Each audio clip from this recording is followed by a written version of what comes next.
இன்னைக்கு நம்ம GST chapter 2ல சப்ளைன்ற கான்செப்டை தான் பார்க்க போகிறோம். Supply, the term supply has been inclusively defined in the act.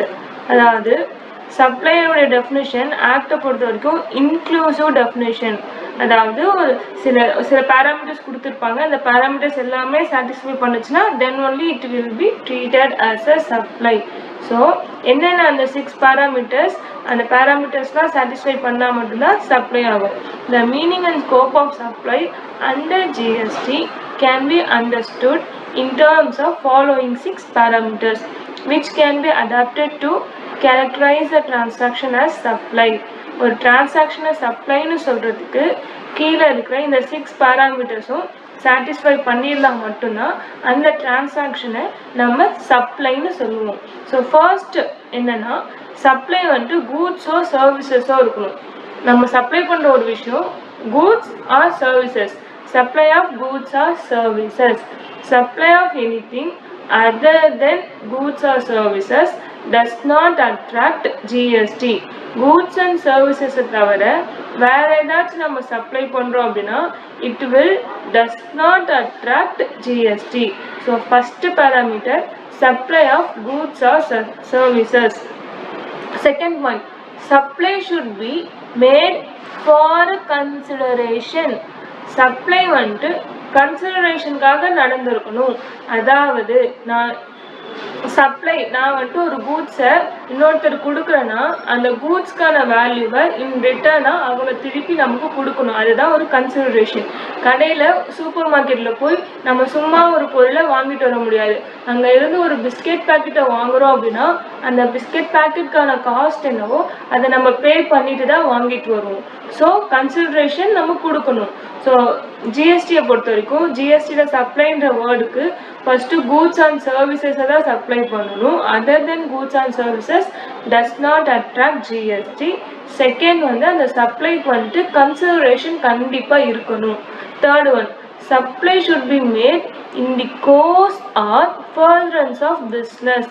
அதாவது பிஸ்னஸ் ரிலேட்டடாக தான் அந்த விஷயம் வந்துட்டு பிஸ்னஸ் ரிலேட்டடாக பிஸ்னஸ்க்காக அந்த மாதிரி ரிலேட்டடாக அந்த சப்ளை நடந்திருந்தால் மட்டும் then only it will be treated as a supply. Next point, supply should be made by a taxable person. Taxable பர்சனால் மட்டும்தான் சப்ளை வந்துட்டு பண்ண முடியும்.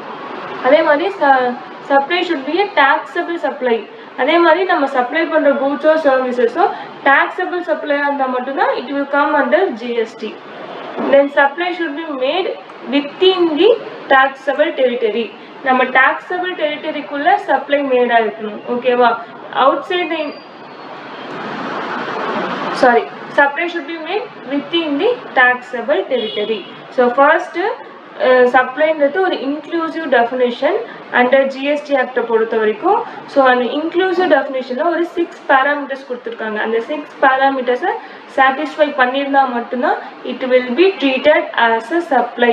அது என்னென்ன பேராமீட்டர்ஸ்னால், first one supply of goods or services இருக்கணும். Supply should be made for a consideration. Supply should be made in the course of furtherance of business related இருக்கணும். Supply should be made by a taxable person. Supply should be a taxable supplier இருக்கணும். Taxable person, taxable supplier within the taxable territory தான் supplier made பண்ணிருக்கணும்.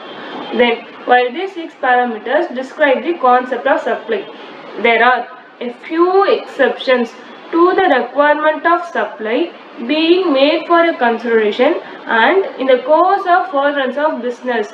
In the 6 parameters satisfy பண்ணியிருந்தா மட்டும்தான் it will be treated as a supply. It's fine. But சில exceptions கொடுத்துருக்காங்க சில சினாரியோஸில்.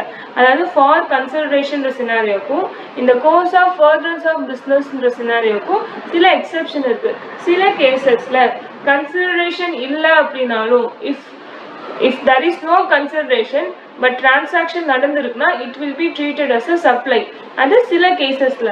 அதே மாதிரி சில கேசஸ்ல even it will not be in the course of furtherance of business related transaction நடந்தில்லை அப்படின்னாலும் கன்சிடரேஷன் நம்ம பே பண்ணியிருந்தோம் அப்படின்னா it will be treated as a supply. இந்த மாதிரி சில ஃபியூ எக்ஸப்ஷன்ஸ் இந்த ரெண்டு சினாரியோஸ்க்கு மட்டும் இருக்கு. எந்தெந்த சினாரியோஸ்க்கு? Consideration and in the course of furtherance of business. Few exceptions to the requirement of supply being made for a consideration को இல்ல இந்த course of furtherance of business को சில exceptions இருக்கு. Any transactions involving supply of goods or services without consideration is not a supply. It's okay. Yes, ஏன்னா மேலே சொல்லியிருக்க 6 parameters satisfy பண்ணியிருந்தா மட்டும்தான் it will be treated as a supply. But without கன்சிடரேஷன்ல any transaction நடந்திருந்தா மேலே சொன்ன 6 parameters பொறுத்த வரைக்கும் it will not a supply. But barring few exception in which a transaction is deemed to be a supply even without consideration. சில டிரான்சாக்ஷன்ஸ்ல என்னென்ன transaction future கிளாஸஸ்ல பார்க்கலாம். But சில டிரான்சாக்ஷன்ஸ்ல ஈவன் இஃப் வித்தவுட் கன்சிடரேஷன் ஒரு டிரான்சாக்ஷன் நடந்திருக்குன்னா it will be deemed to be treated as a supply.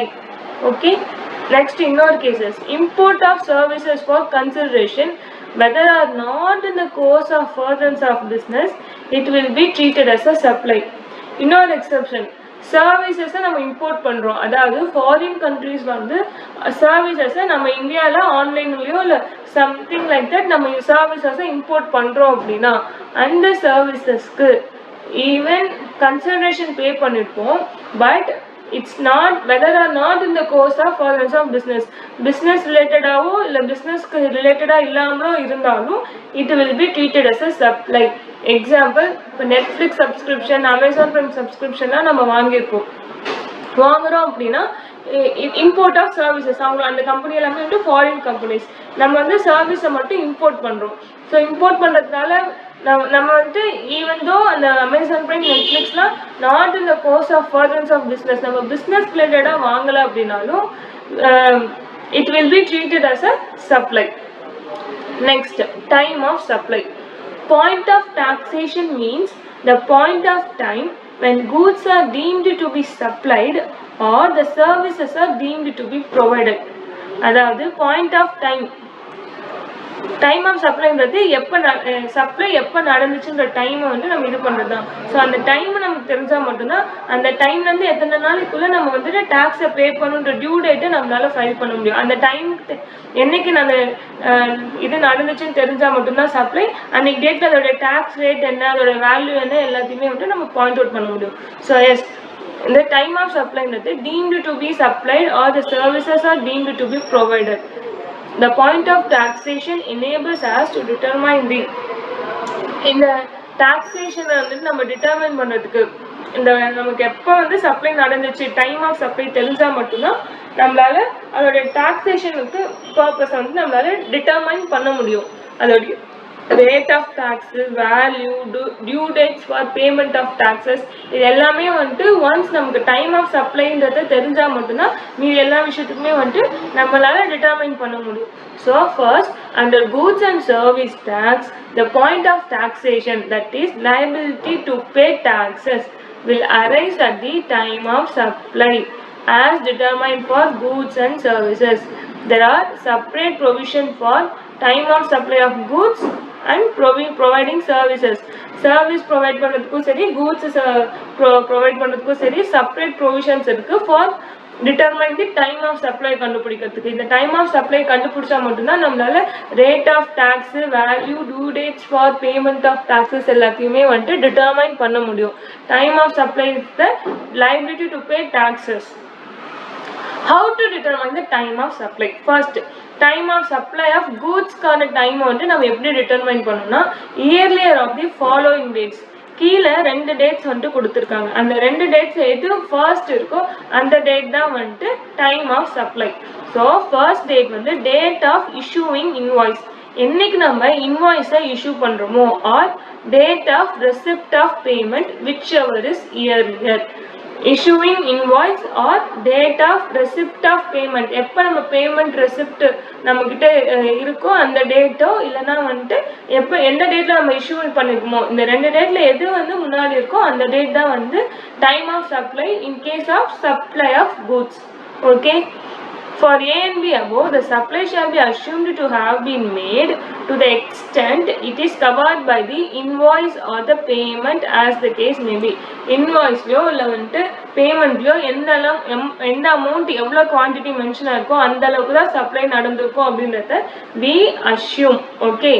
Next for B, the date of receipt of payment shall be earlier of. The date of receipt of payment ன்றது earlier of the two. அதாவது ஒன்று entered in the books of accounts. இந்த டேட்ல receipt ஆயிடுச்சுன்னு சொல்லிட்டு நம்ம புக்கில் entry பண்ண டேட் ஆர் நம்ம பேங்க்ல கிரெடிட் ஆன டேட் பேமெண்ட் கிரெடிட் ஆனது நம்ம பேங்க் டேட்டோ இல்லை புக்கில் ரெசிப்ட் டேட்டோ விச் எவர் இஸ் இயர்லியர் தான் வந்துட்டு date of receipt of payment. So yes இப்போ டைம் ஆஃப் சப்ளை ஆஃப் கூட்ஸ்க்கான டைம் வந்து தெரிஞ்சுக்கிட்டோம். ஒன்றும் இல்லை, date of issue of invoice இல்லைனா date of receipt of payment whichever is earlier. இன்வாய்ஸை இஷ்யூ பண்ண டேட்டு இல்லை அமௌண்ட் நமக்கு நம்ம ரெசிப்ட் இது பண்ண டேட்டு. இந்த ரெசிப்ட் ஆஃப் பேமெண்ட்ன்றது ஒன்று நம்ம புக்ஸில் அக்கௌண்ட் பண்ண டேட்டு, அப்படி இல்லைனா நம்ம பேங்க் அக்கௌண்ட்டில் கிரெடிட் ஆன டேட்டு. ரெண்டு டேட்டில் எது இயர்லியரோ அந்த டேட் தான் date of receipt of payment. Date of issue of இன்வாய்ஸோ இல்லை date of receipt of payment இது ரெண்டுத்துல எது இயர்லியராக நடந்துச்சோ அதுதான் நம்மளுடைய time of supply in case of supply of goods.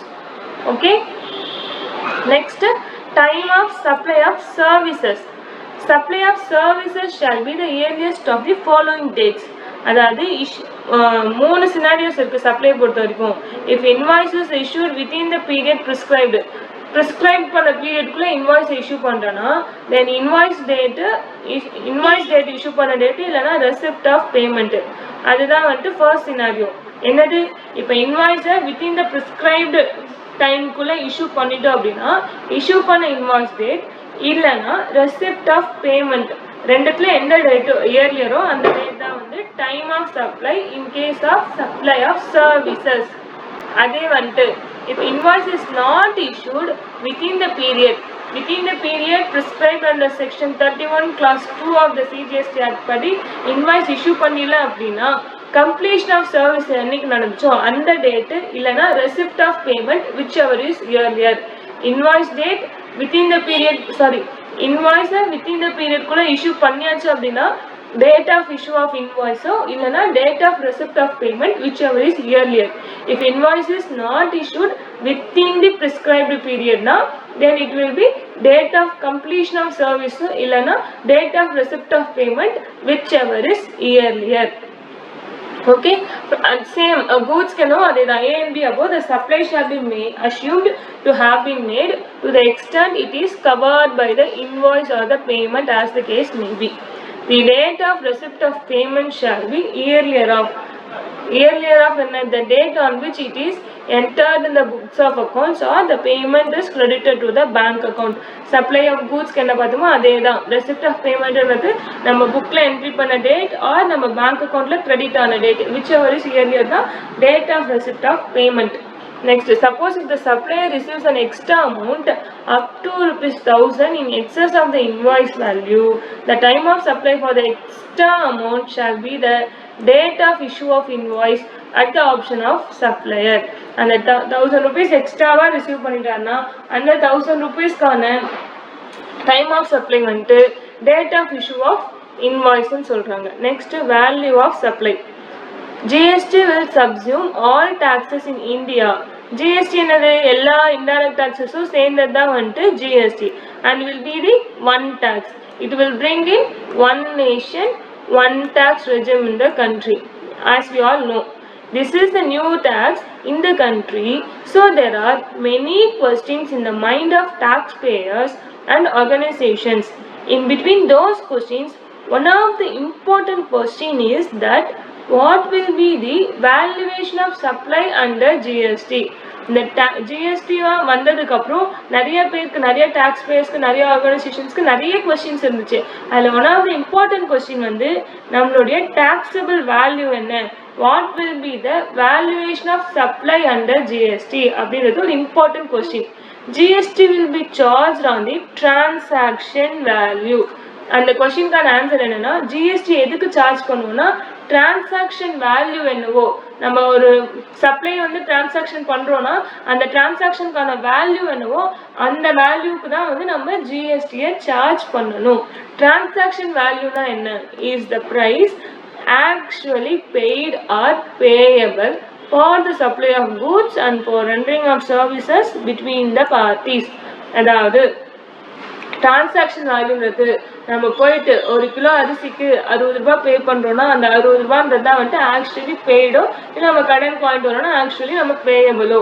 For the supply of goods hair cut பண்ண போகிறோம் அதுக்கு வந்துட்டு 70 rupees பே பண்ணுன்னு சொன்னாங்கன்னா அப்போ 70 rupees for rendering of services we actually paid. Okay, அதுதான் வந்துட்டு transaction value.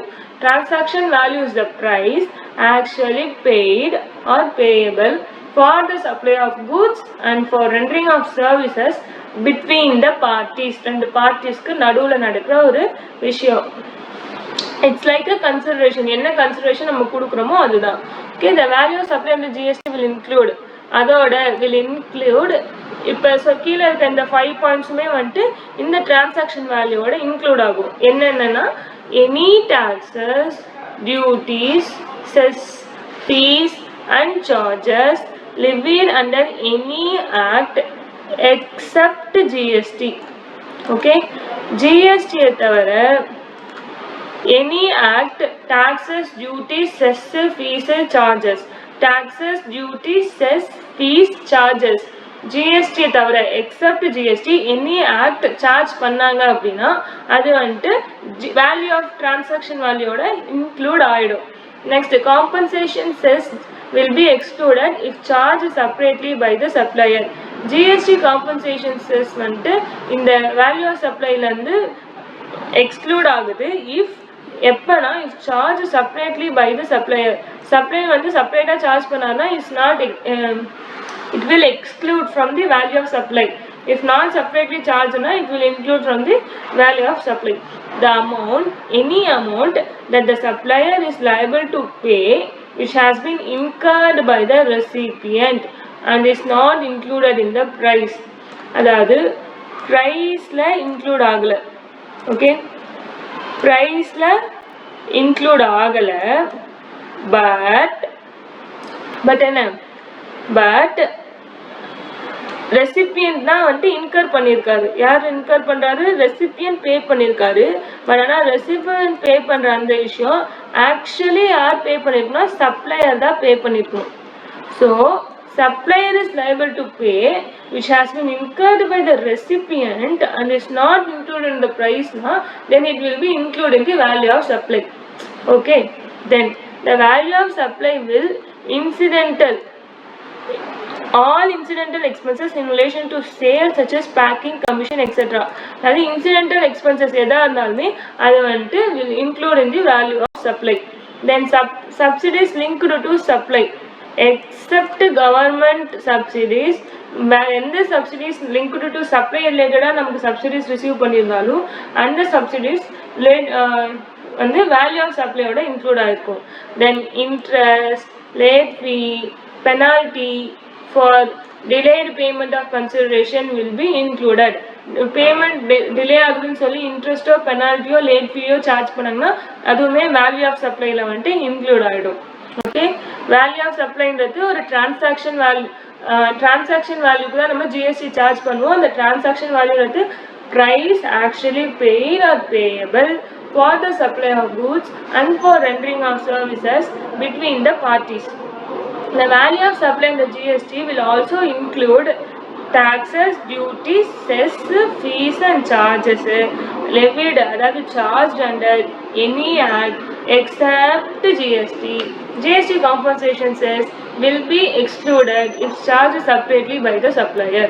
Any amount that the supplier is liable to pay, supplier தான் லைபிள் டு பே. சப்ளையர் பே பண்ண வேண்டிய ஒரு விஷயத்த ரெசிபியன்ட் இன்கர் பண்ணியிருந்தாங்கன்னா ரெசிபியன்ட் பே பண்ணி அதை செலவு பண்ணியிருந்தாருன்னா தென் அந்த சப்ளை பே பண்ணுறதுக்கான அமௌண்ட்டும் வேல்யூ ஆஃப் சப்ளைல இன்க்ளூட் ஆகிடும். And it is not included in the price. the value will include all incidental expenses எல்லாமே வந்துட்டு value of supply ஓட include ஆயிடும். Then subsidies linked to supply. சப்ளைக்கு ரிலேட்டடான subsidies any receive பண்ணியிருந்தோம்னா except government subsidies it will also include in the value of supply. Finally interest ஓ இல்லை late fee ஓ இல்லை penalty ஓ delayed payments-க்காக charge பண்ணியிருந்தாங்கன்னா அந்த amount value of supply ஓட include ஆயிடும். Then place of supply. Place of supply in GST is very important to determine the nature of supply.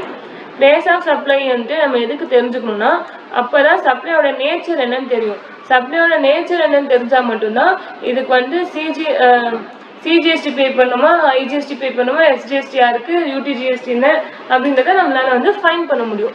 So S அப்போ ஒரு place of supply என்னன்னு தெரிஞ்சா மட்டும்தான் நம்மளோட சப்ளையோட நேச்சர் என்னன்றதை நம்ம கண்டுபிடிக்க முடியும். ஸோ அது இன்டர்ஸ்டேட் சப்ளையா, இன்ட்ராஸ்டேட் சப்ளையா, இம்போர்ட்டா, எக்ஸ்போர்ட்டான்றது தான். So concept of supply first. Place of supply of goods other than imported or exported goods. Section 10 of the IGST specifies the place of supply other than the place of supply of imported. And the imported or exported தவிர மற்ற supply எல்லாமே section 10 of the IGST Act specify பண்ணுது. First one interstate சப்ளைனா என்ன? When place of supplyல interstate supply, intrastate supply, import or export. First interstate supplyனா என்ன பார்க்கலாம்? When supplier of goods and recipient of goods both are situated in the different state, அதுதான் interstate supply.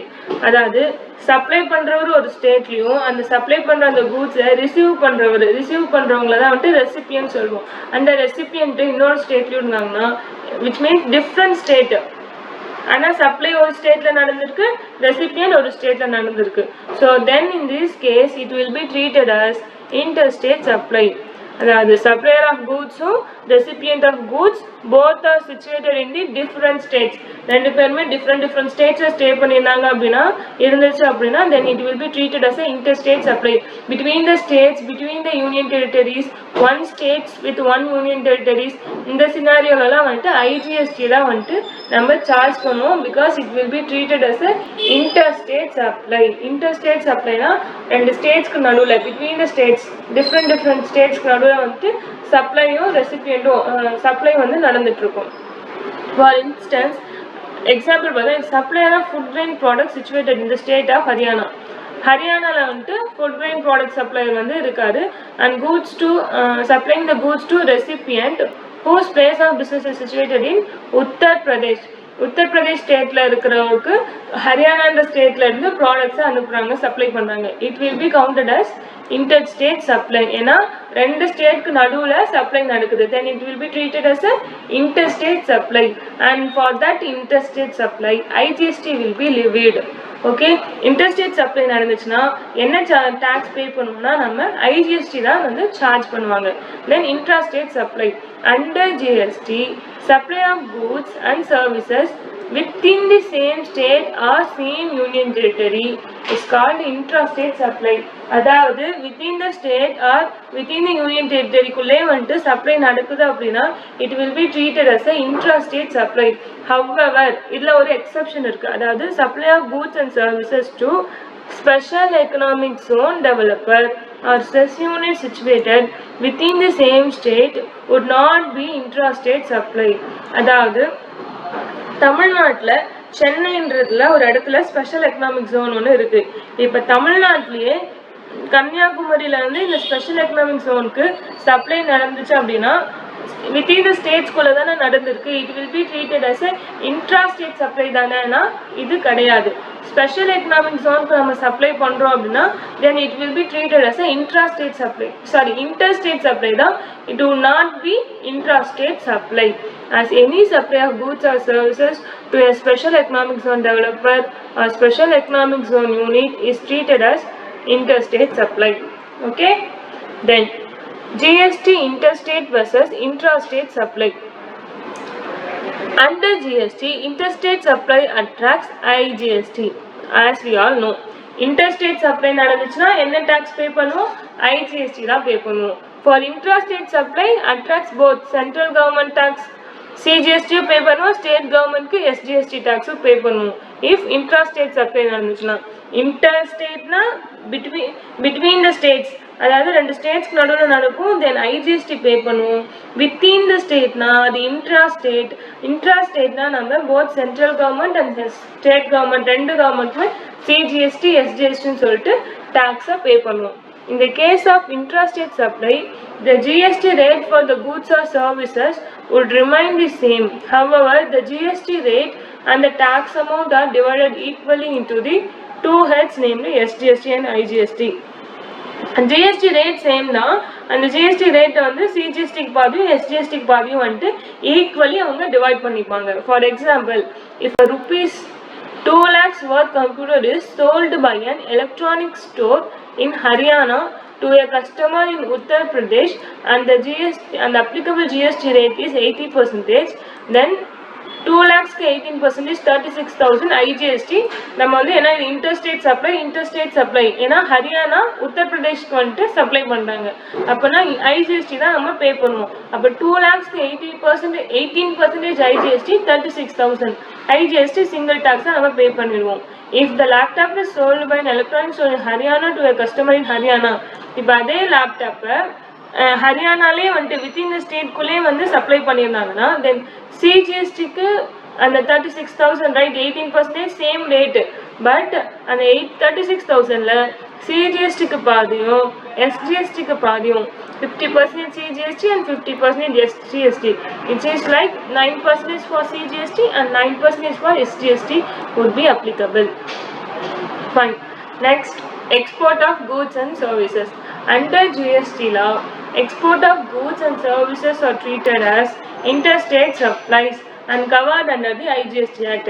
GST law பொறுத்த வரைக்கும் export of goods and services வந்து interstate supply தான் treat பண்ணுவாங்க and it is covered under IGST Act. Okay, fine. நம்ம GST பொறுத்த வரைக்கும் export பண்ணுறதுக்கு எல்லாமே வந்து ஜீரோ ரேட்டட் சப்ளை, அதாவது no tax. That is, the goods and services exported shall be relieved of GST upon them either at the input stage or the final product stage. Input stage or sorry, final product stage or sorry, GST கிடையாது for export, which is a zero rated supply. It is supply but zero rated supply. The procedure relating the export have been simplified so as to do away with the paperwork and intervention of the department at various stages of export. The salient features of the scheme under GST regime as follows. And goods and services can be exported either on payment of IGST, which can be claimed as refund after the goods have been exported, or under bond or letter of undertaking without payment of IGST. ரெண்டு விதமாக வந்து நம்ம export of goods and service தான் பண்ணலாம்.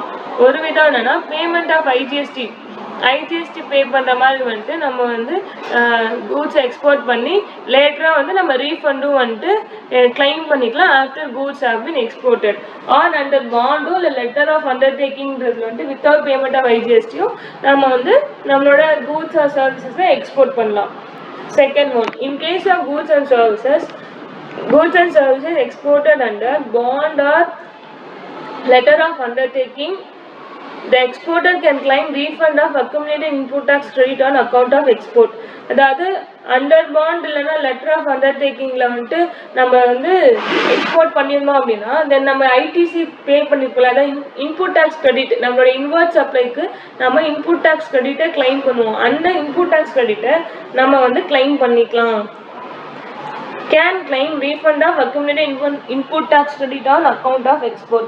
In case of goods, the shipping bill is the only document. Shipping bill is the only document required to be filed with the customs for making exports. Requirement of filing ARE1, ARE2 has been done away with. அதாவது shipping bill அது மட்டும்தான் document file பண்ணியிருக்கோன்னா தென் அவங்க வந்து ARE1 and ARE2 has been done away with, அந்த டாக்குமெண்ட்டும் வந்துட்டு file பண்ணியிருக்கோம் சொல்கிறாங்க. The supplies made for export are to be made under self-sealing and self-certification without any intervention of the departmental officer. அதாவது supply export பண்ணுறதுக்கு self ceiling and self certification பண்ணியே நம்ம export பண்ணிக்கலாம். Government ஆஃபீஸரோ any department ஆஃபீஸரோ வந்து check பண்ணி இது பண்ணி தான் வந்துட்டு நம்ம எக்ஸ்போர்ட் பண்ணணுன்றது இல்லை அப்படின்னு சொல்றாங்க. The shipping bill filed with the customs is treated as an application for refund of IGST. நம்ம shipping bill கஸ்டம்க்கு ஃபைல் பண்ணிருப்போம் இல்லையா, இந்த பாயிண்ட்ல சொல்லியிருந்தோம் இல்லையா, it will be treated as a refund of IGST and shall be deemed to have been filed under submission of export general manifest and furnishing a valid return in form GSTR 3 or 3B by the applicant. The concept of merchant and manufacturer exporter would become irrelevant under the GST regime. GST regime பொறுத்த வரைக்கும் concept of மர்ச்சன்ட்டோ இல்லை manufacture எக்ஸ்போர்ட்டோ வந்துட்டு irrelevant. The procedure in respect of the supplies made for export is same for both manufacturer. இந்த சப்ளைஸை பொறுத்த வரைக்கும் export பண்ணுற சப்ளைஸை பொறுத்த வரைக்கும் மர்ச்சன்ட் எக்ஸ்போர்ட்டராக இருந்தாலும் சரி மேனுஃபேக்சர் எக்ஸ்போர்ட்டராக இருந்தாலும் சரி ப்ரொசீஜர் ஒன்று தான். Next, import of goods.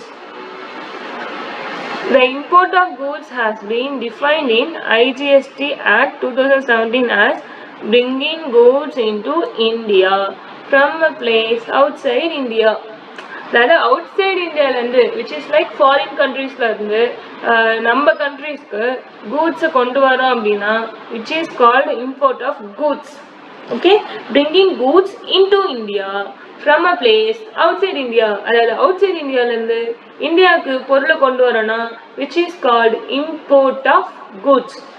All imports shall be deemed as interstate supplies and accordingly integrated tax shall be levied in addition to the applicable customs duty. இப்படி import of goods வந்து நம்ம என்ன சொல்லுவோம்னா it will be treated as a interstate supply. Import of goods will be treated as a interstate supply. Interstate supply na நம்ம என்ன tax pay பண்ணுவோம், IGST தான் pay பண்ணுவோம்.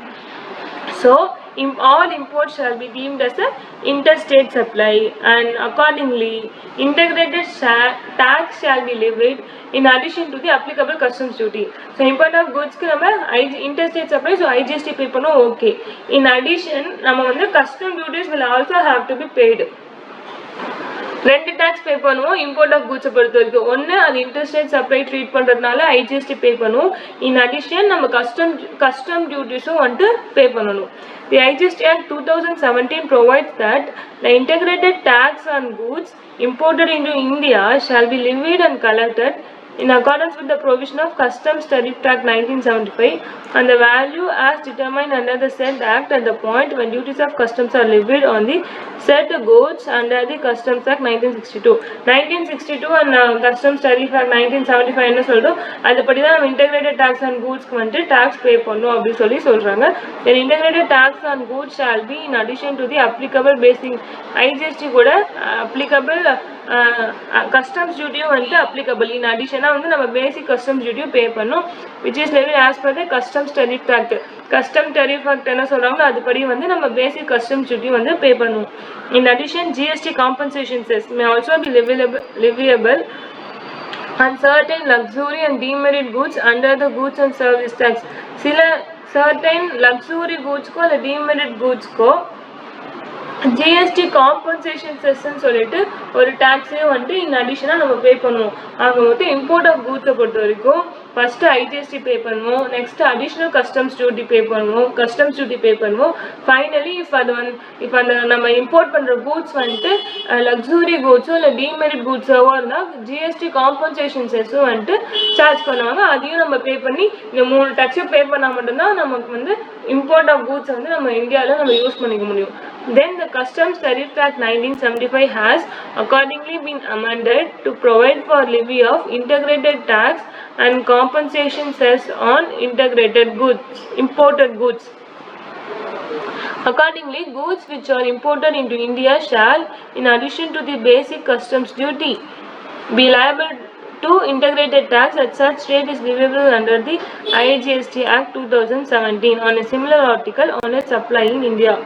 Further, the value of goods for the purpose of levying integrated tax shall be assessable value plus customs duty levied under the Act and any other duty chargeable on the said goods under any law for the time being imposed as an addition to and in the same manner as a duty of customs. அதாவது ஃபியூச்சரில் in addition any extra charge அதெல்லாம் பே பண்ணணும், என்ன ரேட்டில் பே பண்ணணும்னு சொல்கிறாங்களோ அதுபடி வந்துட்டு ஆஸ் மேனர் சேம் மேனரில் வந்து நம்ம வந்து ஃபியூச்சர்லையும் நம்ம பே பண்ணணும். ஓகேவா? Next, let's take an example. Suppose the accessible value of an article imported into India is 1000 rupees ஒரு வந்துட்டு ஒரு வேல்யூ ஆஃப் சப்ளை வந்து நம்ம வந்து இம்போர்ட் பண்ணுறோம் இந்தியாவுக்கு. ஓகே, பேசிக் கஸ்டம்ஸ் டியூட்டி பார்த்தா 10% ஆட் வலோரம், இன்டெகிரேட்டட் டாக்ஸ் ரேட் பார்த்தா 18%. அப்போ 1000 rupeesக்கு 18% ஐஜிஎஸ்டியும் 10% வந்து கஸ்டம்ஸ் டியூட்டியும் வந்து பே பண்ணுமா. ஸோ நம்மளோட அசசபிள் வேல்யூ என்ன? 1000. இந்த கஸ்டம்ஸ் டியூட்டி எவ்வளோ? 10% of 1000, 100. Value for the purpose of levying integrated tax.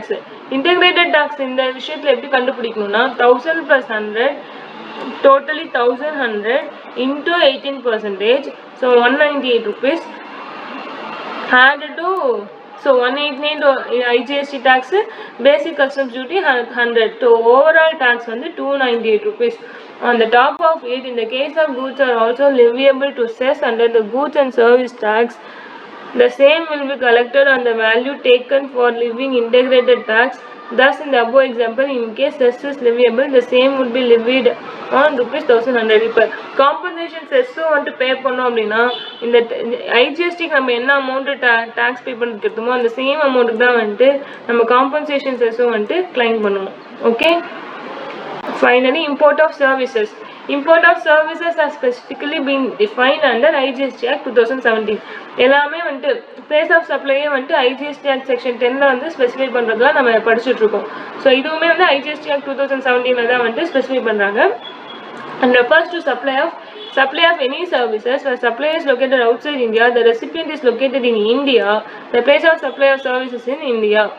அதாவது சப்ளை வந்து அவுட் சைட் இந்தியாவில் சர்வீசஸ் வந்து நடக்குது, சர்வீஸ் ப்ரொவைட் பண்ணாங்க. பட் அந்த ரிசீவ் பண்ணுற சப்ளையர் வந்து லொக்கேட்டட் இன் இந்தியா, இந்தியாவுக்குள்ளே இருக்காங்க. சப்ளை ஆஃப் எனி சர்வீசஸ் அந்த supplier is located outside India, service கொடுக்குறவங்கன்னா அவுட் சைட் இந்தியா இருக்கலாம். But the recipient is located இந்தியானா இந்தியாவில் தானே நம்ம வந்துட்டு சப்ளையை ரிசீவ் பண்ணுறோம். So India will pay, right?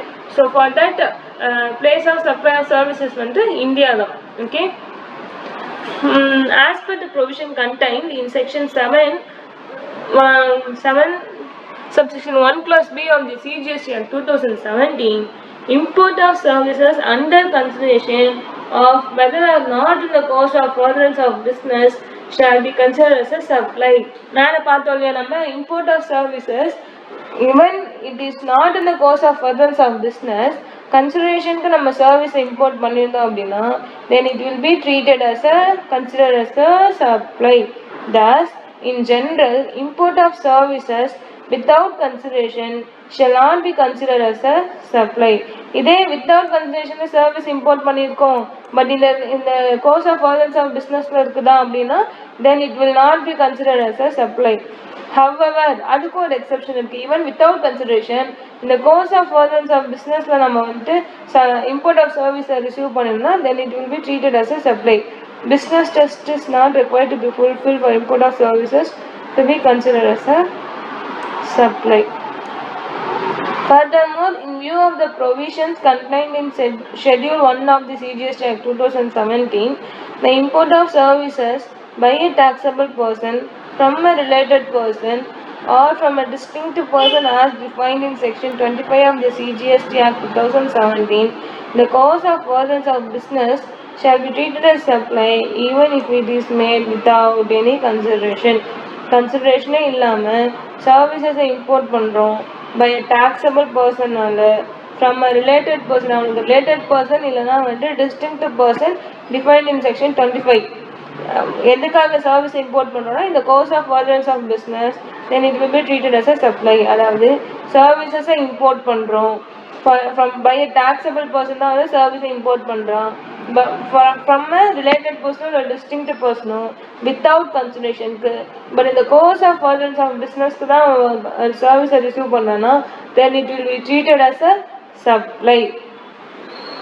In the view of the provision contained in section 14 of this IGST Act 2017, import of free services from Google and Facebook by all of us without any consideration are not considered as supply.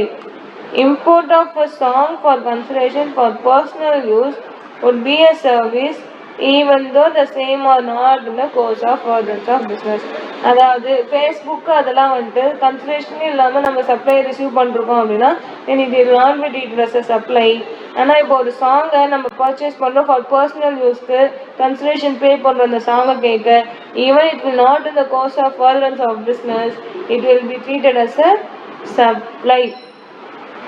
Import of some services by an Indian branch from other parent company in the course of furtherance of business, even without consideration, in the cases where it will be treated as a supply.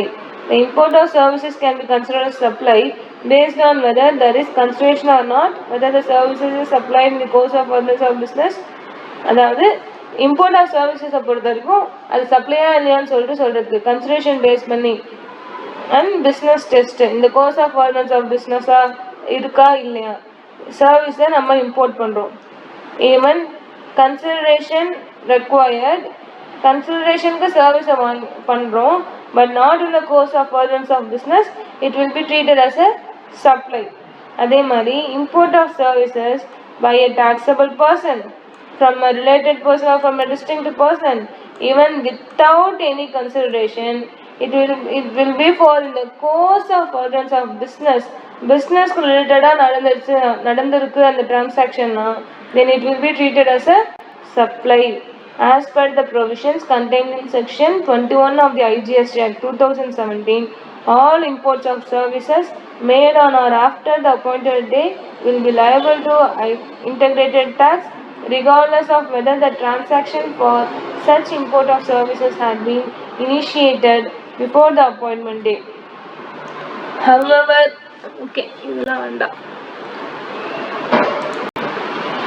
then place of supply of goods. Nature of supply, location or place of supply. Nature of supply சொல்றதும் அதோட place of supply என்னன்றதும் கண்டுபிடிக்கும். The supply involves movement of goods whether by supplier, recipient or by other person. Place where movement terminates for delivery to the recipient. அதாவது movement of கூட்ஸ்னா மூமெண்ட்ல இருக்குன்னா எப்போ வந்து ரெசிபியண்ட்டுக்கு அந்த moment வந்து முடியுதோ அதுதான் வந்து place of supply. Movement of கூட்ஸ்னா இப்போ கூட்ஸை நான் சென்ட் பண்ணுறேன், இங்கே வந்து கூட்ஸ் மூவ் ஆகிட்டு போயிட்டே இருக்கும்போது எப்போ அந்த ரெசிபியண்ட்டுக்கு ரிசீவ் ஆகுறோன்னா எங்கே ரிசீவ் பண்ணுறானோ அந்த இடம் தான் வந்து பிளேஸ் ஆஃப் சப்ளை. டெலிவரி எங்கே நடக்குதோ அதுதான் place of supply. Goods delivered on the direction of third person. Third person சொன்ன டிரெக்ஷனுக்கு கூட்ஸ் வந்து நம்ம டெலிவர் பண்ணுறோன்னா அந்த தேர்ட் பர்சனோட பிரின்சிபல் பிளேஸ் ஆஃப் பிஸ்னஸ் எதுவோ அதுதான் வந்து place of supply. Does not involves movement of goods. Goods வந்து supply does not involve movement of கூட்ஸ்னா location of goods at the time of delivery to the recipient. ரெசிபியன்ட்க்கு deliver பண்ணுற இடம் என்ன இடமோ அதுதான் வந்துட்டு place of supply. Goods assembled or installed at site. அப்படின்னா goods location where goods are taken board. எந்த இடத்துல வந்து அந்த இன்ஸ்டால்டு சைட்டோ இல்லை கூட்ஸ் அசம்பிளோ நம்ம பண்ணுறோமோ அந்த இடத்துல தான் வந்துட்டு பிளேஸ் ஆஃப் சப்ளை சொல்லுவோம்.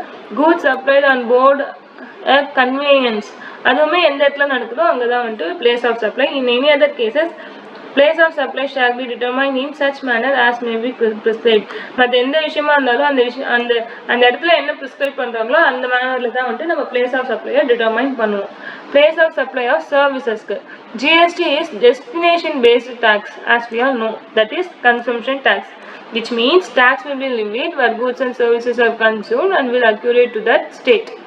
எப்போ வந்து கூட்ஸோ சர்வீஸோ கன்சியூம் பண்ணுறாங்களோ அட் தட் டைம் அந்த டெஸ்டினேஷன் டைமில் தான் வந்து நம்ம ஜிஎஸ்டி பே பண்ணுவோம், which is a destination based tax. Under GST there are 3 levels of tax: IGST, CGST and SGST, and based on the place of supply so determined the respective tax will be levied. Place of supply என்னன்னு தெரிஞ்சா மட்டும்தான் அது within the ஸ்டேட்குள்ளே நடந்திருக்கா இல்லை between the ஸ்டேட்குள்ளே நடந்திருக்கான்றதை நம்மளால கண்டுபிடிச்சி அதுக்கு IGST பே பண்ணுமா, சிஜிஎஸ்டி பே பண்ணுமா, எஸ்ஜிஎஸ்டி பே சிஜிஎஸ்டி இல்லை எஸ்ஜிஎஸ்டி பே பண்ணுமான்றதை நம்மளால டிட்டர்மைன் பண்ண முடியும். IGST is levied where transaction is interstate சப்ளையாக இருந்தால் ஐஜிஎஸ்டி லெவி பண்ணுவோம்.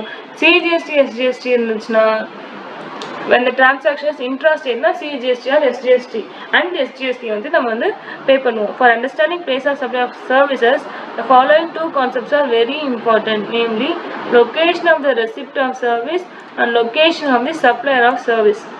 First, General rule, domestic transaction.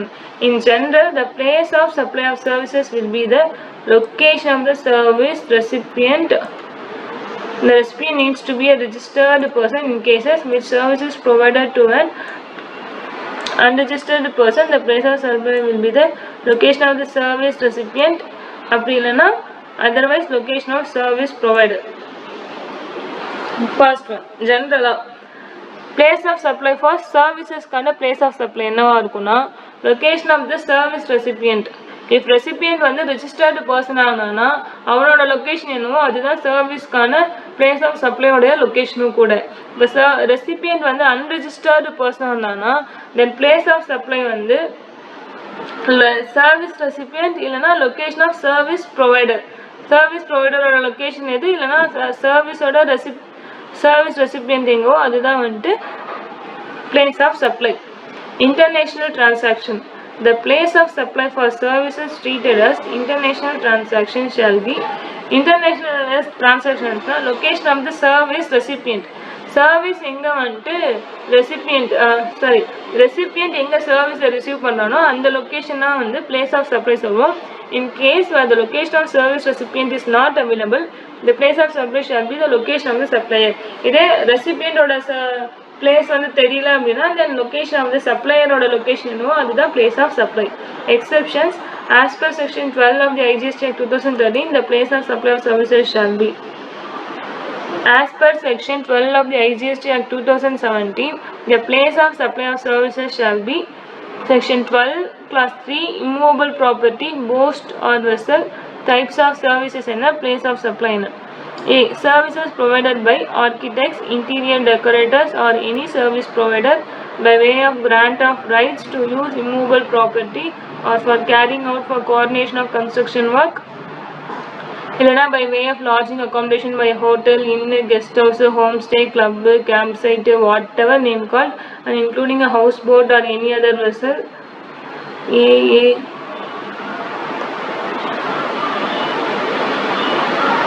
Immovable property, boat or vessel. Place of supply பார்த்தீங்கன்னா location at which immovable property or boat or vessel is located or intended to be located. எங்க locate ஆயிருக்கோ அதுதான் place of supply. இந்த immovable property, boat or vesselக்கு. Okay, அவங்களோட சர்வீசஸ்லாம் இந்த சர்வீசஸ்லாம் பண்ணியிருந்தாங்க அப்படின்னா தென் வந்து இதுதான் அவங்க அந்த boat or vessel is located or intended to be located. If immovable property or boat vessel is located or intended to be located outside India இருந்துச்சுன்னா place of supply shall be the location of the recipient. அதே அந்த immovable property, boat, vessel outside Indiaல இருக்கு ஆனா location of the recipient அந்த கேஸ்ல location of the recipient என்னவோ அதுதான் வந்து place of supply. Where immovable property or boat or vessel is located in more than one state or union territory, proportionate allocation among the state as per the value of service received or as per the contract or may be prescribed. அப்புறமா வந்து services like beauty parlor, fitness, restaurant, catering service, location where the services are actually performed. Services actually எங்க நடக்குதோ அந்த இடம் தான் வந்து place of supply. In case of beauty parlor, fitness, restaurant, catering services, etc. Training and performance appraisal. Training and performance appraisal made to a registered person க்கு இது பண்ணோம்னா location of such registered person. அந்த registered person ஓட location என்னவோ அதுதான் வந்து place of supply. Unregistered person க்கு supply பண்ணிருக்கோம் அப்படின்னா then the place where the event is actually performed. Event actually எங்க perform பண்ணுமோ அதுதான் place of supply. Registered person க்கு வந்து நம்ம supply of service பண்ணிருந்தோம்னா இந்த base of training and performance appraisal, the location of such person தான் place of supply. இப்போ made to unregistered person க்கு பண்ணிருந்தோம்னா the place where the event is actually performed எங்கேயோ அதுதான் place of supply. Services provided by way of admission to a cultural, artistic, sporting, scientific, educational, entertainment event or amusement park or any other place and services ancillary thereto, where the event is actually held or where the park or such other place is located. Event actually எங்க நடந்துச்சோ அதுதான் place of supply, இல்ல actually அது எங்க locate இருக்கோ which is the place of supply. Okay, இப்போ வந்து organization of a cultural, artistic, sporting event etc. and services ancillary to organizations of any of the events or assigning of sponsorship of such events நடந்துச்சுன்னா இப்போ இது எல்லாமே organisation பண்ணி கொடுக்கறது registered பர்சனுக்குன்னா registered பர்சனோட லொக்கேஷன் என்னவோ அதுதான் பிளேஸ் ஆஃப் சப்ளை. அன்ரெஜிஸ்டர்டு பர்சன்னா ஆக்சுவலி எங்கே நடந்துச்சோ அதுதான் பிளேஸ் ஆஃப் சப்ளை. இதே இந்த ஈவெண்ட் வந்து அவுட் சைட் இந்தியாவில் நடந்துச்சுன்னா ரெசிபியன்ட் எங்கே இருக்காரோ லொக்கேஷன் ஆஃப் த ரெசிபியன்ட் என்னவோ அதுதான் வந்து பிளேஸ் ஆஃப் சப்ளை. இப்போ held in more than one ஸ்டேட்னா ப்ரொபோர்ஷனேட் அலோகேஷன் அந்த ஒவ்வொரு ஸ்டேட்டுக்கும் என்ன ப்ரொபோர்ஷனேட்டோ அலோகேட் பண்ணி அதை தான் வந்து value of services received as per the contract as may be prescribed. Then transportation of goods including by mail or courier. Registered person location of such registered person. Unregistered person location at which such goods are handed over for that transportation. எங்க handed over பண்றாங்களோ அதுதான் வந்து place of supply. Then passenger transportation services made to registered person, location of such person. Unregistered person நடந்துச்சுன்னா place where the passenger embarks on the convenience for a continuous journey. அதுதான் வந்து place of supply. இப்போ section 12 class 10 service on board of conveyance. Services on board a conveyance including a vessel, aircraft, train or motor vehicle. Location of the first scheduled point of departure of that conveyance for the journey. Journey-ஓட first scheduled departure எங்க start ஆகுதோ அந்த இடம் தான் வந்து place of supply. Telecommunication services including data transfer, broadcasting, cable and direct to home television services to any persons na fixed line and the location where the line is installed. Postpaid na billing address enna kuduthirkumo adhaan. Prepaid na location where the prepaid voucher is sold. Prepaid sold through internet na billing address. Okay, இதெல்லாம் எதுக்கு mention பண்ணா place of சப்ளைன்றதை தெரிஞ்சுக்கலாம். Place of supply எங்கே நடந்திருக்குன்னு தெரிஞ்சுக்கிட்டா மட்டும்தான் அது interstate சப்ளையா இன்ட்ராஸ்டேட் சப்ளையா நம்ம ஃபைண்ட் பண்ண முடியும். ஸோ இந்த சினாரியோஸ்லாம் இங்கே கொடுத்துருக்க இந்த டைப்ஸ் ஆஃப் சர்வீசஸில் இந்த செக்ஷன்ஸில் கொடுத்துருக்க சினாரியோஸில் லொக்கேஷன் அதாவது பிளேஸ் ஆஃப் சப்ளை என்ன இவங்க மென்ஷன் பண்ணியிருக்காங்களோ அந்த இடத்த தான் வந்து நம்ம பிளேஸ் ஆஃப் சப்ளையாக கன்சியூம் பண்ணிக்கணும், அஷ்யூம் பண்ணணும். அந்த பிளேஸ் ஆஃப் சப்ளையும் சப்ளையர் எங்கேருந்து சர்வீஸ் பண்ணுறாங்கன்றதையும் கனெக்ட் பண்ணி தான் அது இன்டர்ஸ்டேட் சப்ளையா இல்லை இன்ட்ராஸ்டேட் சப்ளையான்னு சொல்லி நாம் ஃபைன் பண்ணுவோம். The address of the recipient as per the records of the supplier of service is not available. The place of supply shall be the location of the supplier of services. இதே ரெசிபியண்டோட location தெரியல அப்படின்னா தென் supply வந்துட்டு பார்த்தீங்கன்னா supplier of service என்னவோ எந்த லொக்கேஷனில் supply service பண்ணுறோமோ அதுதான் வந்துட்டு பிளேஸ் ஆஃப் சப்ளையாகவும் இருக்கும். Banking and non banking financial service including stock broking services, banking and other financial services including stock broking services to any person, location of recipient of service on the records of the supplier of service, otherwise location of supplier of service. ரெசிபியண்டோட location தெரிஞ்சிச்சுன்னா அதுதான் place of supply. இப்போ ரெசிபியண்டோட location தெரியலன்னா supplier of சர்வீஸோட location என்னவோ அதுதான் place of supply. Registered பர்சனுக்கு insurance service made to registered பர்சன்னா ரெசிபியன்ட் ஆஃப் சர்வீஸ் சர்வீஸை ரிசீவ் பண்ணனோட லொக்கேஷன் என்னவோ அதுதான் place of supply. If to unregistered person location of the recipient of the service on the records of the supplier of services. And advertisement services to specified persons. Advertisement services to the central government, a state government and a statutory body or a local authority க்கு நம்ம services provide பண்ணோம்னா located in each of such states and the value of such supplies specific to each state shall be in proportion to amount attributable to the services provided by way of discrimination in the respective states. Next நம்ம கிளாஸில் input text data பற்றி பார்க்கலாம். Okay, பாய்.